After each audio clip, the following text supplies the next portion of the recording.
Can you tell us your first name and where you're from? My name is William. I'm from Los Angeles. That's awesome. I grew up in Long Beach. Well, I know Long Beach.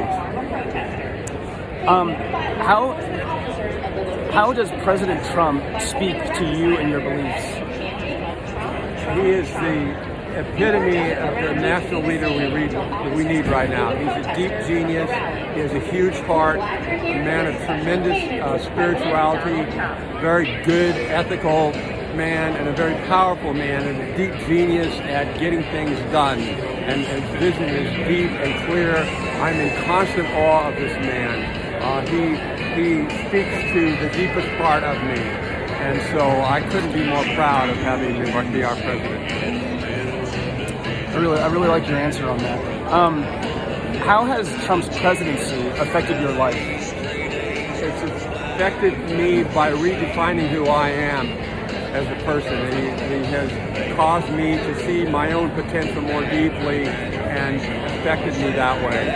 Plus, on top of that, he has to be president of the United States and get a lot of stuff done that needs to be done very desperately.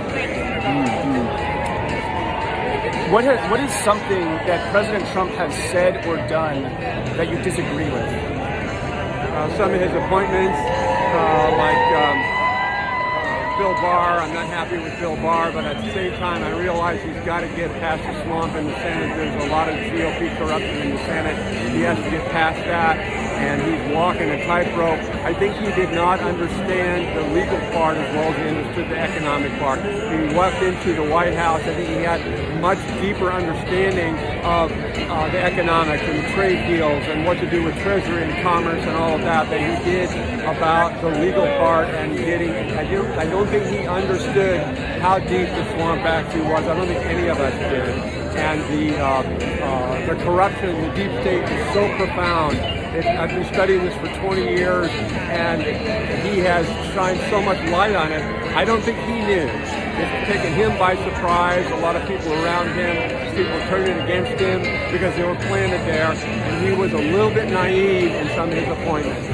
That would be my only concern. But no one's perfect, and he's learning fast.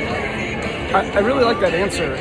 I personally tremendously support President Trump's mission to drain the swamp. But in my mind, I always thought that it would take more than 4 years to do so. I always thought it would take at least something like 5, 6, maybe 8 years to really, make a real dent in it. But to some of my... I think it may take more than 8 years. Wow. But he has shined the light. We thought there were 1,000 cockroaches, there are 1 million cockroaches, and the cockroaches are running like crazy right now. The magnitude of the negative reaction from the mainstream media and from the Democrat Party and from the deep state and from the cabal that's running it all, the richest people in the world who are on top of this and controlling this for very nefarious purposes. They're out in the open now, and they're scared to death. They're reacting like they're crazy. The things they're doing are crazy now, and that's a good thing. So I just pray that they will be paralyzed with fear and will make mistake after mistake and be a catastrophic collapse for the triumph of good on this planet. I like the way that you said that. For many of my friends from California, from New York, who are liberal, who don't like President Trump. Many of them tune into CNN or MSNBC, many of the news media outlets that don't cover President Trump fairly. And they say to me, Graham, President Trump has not done anything to drain the swamp. What would you say to them? Say they're crazy. They don't know what's going on. They're listening to the lies. Why should they trust what the mainstream media is intentionally programming with that false belief? The fact is that the light is shining. We can't get them all in prison yet. Of course, we'd love to see these people go to prison. But it's very hard because the deep state is so deep. We have a judge with this Roger Stone case. The judge is a total corrupt liberal. And so look what Trump had. The media are going to go crazy when he pardons Roger Stone and when he pardons Mike Flynn. They'll go crazy, and the Congress will. Nancy Pelosi will probably start another impeachment hearing because he shouldn't have done that, even though he has the constitutional power to pardon. But what did he do? He pardoned a couple of liberals earlier this week just to pave the way. See, that's smart. I mean, I think one of those you're referring to is Rod Blagojevich, the governor of Illinois. You can pronounce his name. I can't. would you refer to an example of the people that President Trump is prosecuting? Would you agree with me that one of those people was Jeffrey Epstein? Well, yeah, but then the question is, I don't think Jeffrey Epstein committed suicide.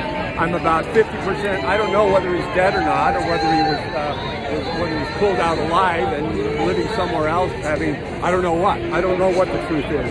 But the fact that Bill Barr allowed that to happen is a travesty. Lastly, if you had lunch with President Trump tomorrow, what would you ask him to do? I would ask him, and I'm not sure politically how to manage it, but I think the U.S. military we need to have U.S. Army and Marine personnel at every polling station, and that for the election in November, and that there need to be, I don't care, the states can do what they want for their elections, but the federal elections for President and Senate and House Representatives need to have paper ballots only, guarded by U.S. military, all the way through the counting of the ballots and any recount, because I simply do not trust any of the state people at all. I really like that answer. Just last follow-up question on that. Would you support making voting day? It might be November 3rd, but anyway, the day that we vote for a president, for up and down the ballot in November, would you support making that day a federal holiday? I don't know. I'm not sure.